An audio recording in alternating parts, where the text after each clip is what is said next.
تاريخناني؟ لا تمينا لا تمينا؟ ولا خنت حزي؟ أيوة معكوي كورس خني ولا خني؟ معكوي ويا دوا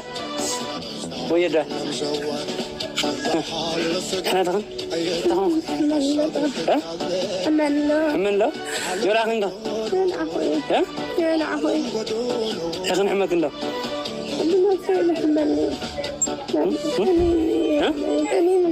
تاريخناني؟ لا تمينا لا تمينا؟ ولا خنت حزي؟ أيوة معكوي كورس خني ولا خني؟ عالم ودولو زعلم زوار ضحال سقيت أيد الحساب تتابع عالم ودولو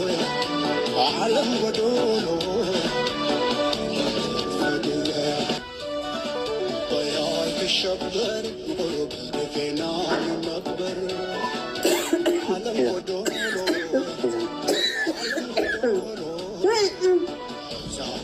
زوار ضحال سقيت أيد الحساب تتابع عالم ودولو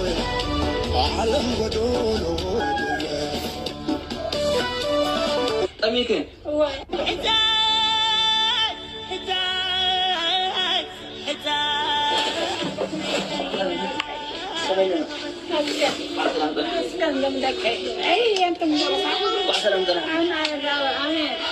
هاي قبل له هذي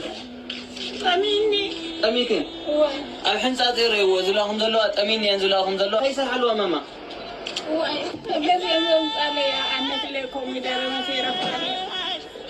هاي صار حلوة هذي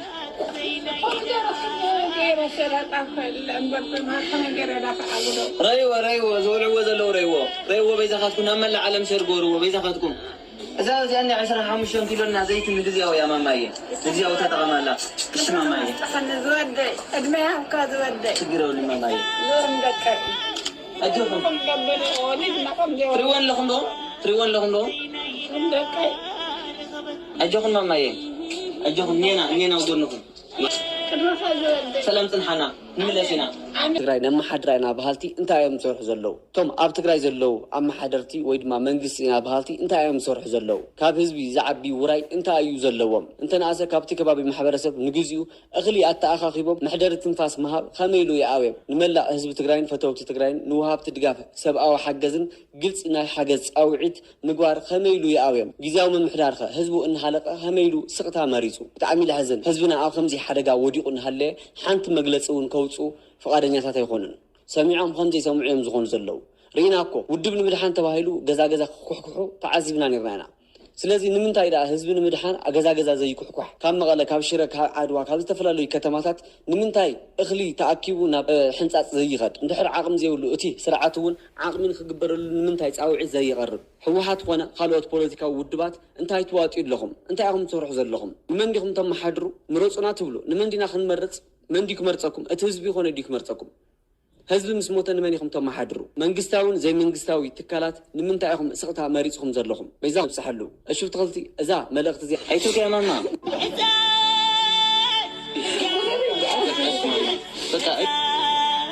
زينا إذا رغبت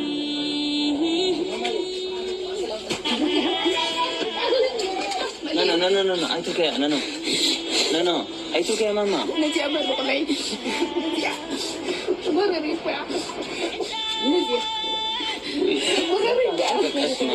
بقى حيتوك نجي أمرق لي ورري حيتوك يا بقى شي ورري يا با ورريكم ورري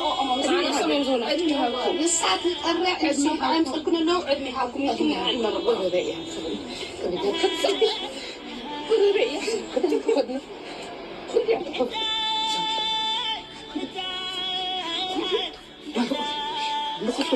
خاتم بحبيبي يعني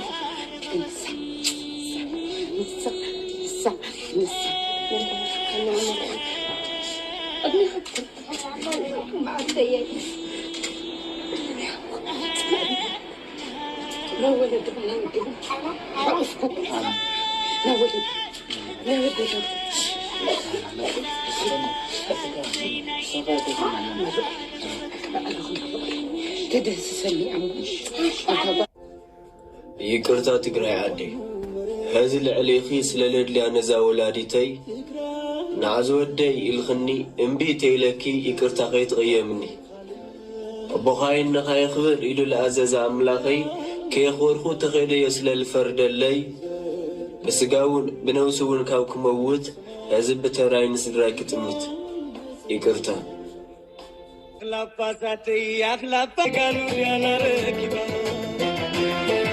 يا خلافا ساتي يا خلافا ريني يا قبيلة قلت يا نقبيلة السببة رجعت سلمتني يا راكبة نعم شيران سلاسي جون دانيال متنا له نايت غراديو ايتطمن يلو نحصات كحجز متينه እና ቪዲዮታና ሼር ምስጋርና ድምጽ ሆነና ዝመጽ ጆን ዳንኤል በጣም አነ መስክት ሁላኩም ቲክቶከራት ዘለኹም ጆን ናይ መጀመሪያ ቲክቶከር ናብ ሼርና ስላሴ ንሕጻት ዝመጽይ እና ሁላኩም ናይ ጆን ዳንኤል ሪኹም ድምጽ ክትኾንና ምጹ ጆን ስለዝመጻኻ በጣም አነ መስክት በጣም አነ ፈተካ በህዝብ ትግራሽም በጣም ዘመስክነካል ያቀነልና ፈተኩም ቴንክ ዩ እና መስግናላ አባት ሻባት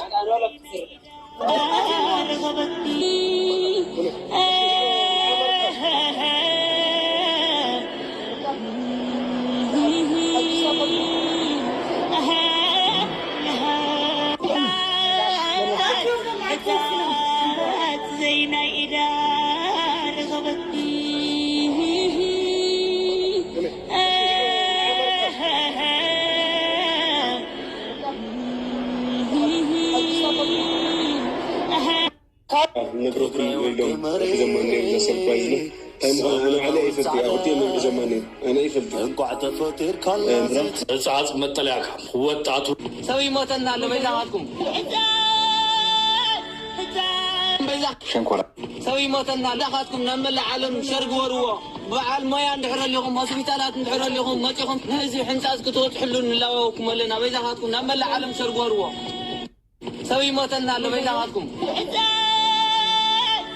ሁላችሁም ተመልክታችኋል። በእነዚህ ቅን ሐሳቢዎች የተነሳ የአካባቢያቸውን ማህበረሰብ የተቸገሩትን የተራቡትን በማህበራዊ ሚዲያ ካጋሩ በኋላ የሁላችንም ልብ ተነክቷል። ዛሬ ከአዲስ አበባ በሌሊት ተነስተን ሽሬ ከሽሬ ደግሞ 30 ኪሎ ሜትር ርቀት ላይ የምትገኘውን ሕጸጽ ከተማ ያሉ እናትና አባቶቻችንን ልንጠይቅ እኛም ዝግጅታችንን ጨርሰን በሽሬ ከተማ እንገኛለን። የሚያስፈልጋቸውን ድጋፍ ከነሱ በሰማነው መሰረት አሟልተን ወደ ቦታው እየሄድን ነው። ከቦታው ላይ ያሉትን ነገሮች ለእናንተ እናካፍላለን። ኑ ምግብ ረሃብ መሞት የለበትም።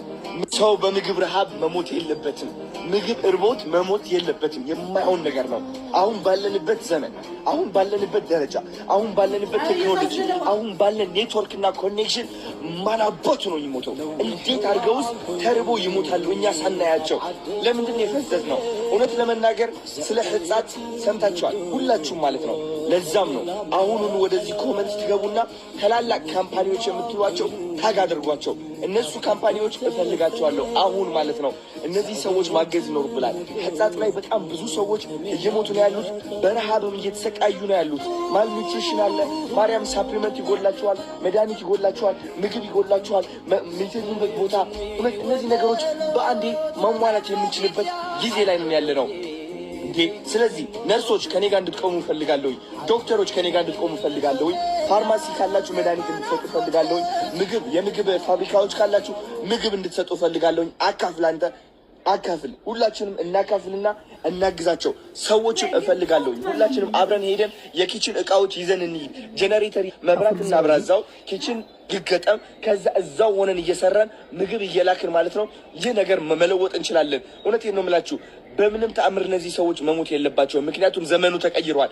በዚህ ዘመን ሰው የሚሞት ከሆነ በረሃብ ዛሚንስ ይህ ጭካኔ ብቻ ነው እንጂ እውነት ነው የምላችሁ እኛ ሳንሰማ ቀርተን አይደለም ልንገራችሁ። ስለዚህ እባካችሁ አሁኑኑ ሕጻጽ ላይ የሞቱ ያሉ ሰዎች እንያቸው።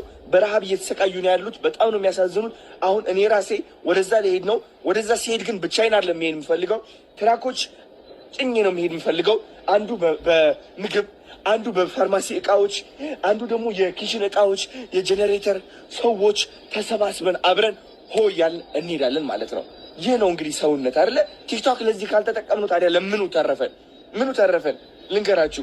ዝም ብዬ እኔ ዘፈን አብርቼ እንደዚህ ስል ቫይራል ከወጣው ጥቅሙ ምንድን ነው? ይሄ ሶ ፕሊዝ ሌትስ ዱ ኢት። እስኪ ኮመንት ላይ ቻሌንጅ እንፍጠር። በጣም ብዙ ካምፓኒዎች ታግ እናርጋቸው። ይህ ቪዲዮ ደግሞ ሼር እናርግ። ለምናውቀው ሰው ካለ ሼር እናርግና እናዳርሰው። ከዛ የእነዚህ ሰዎች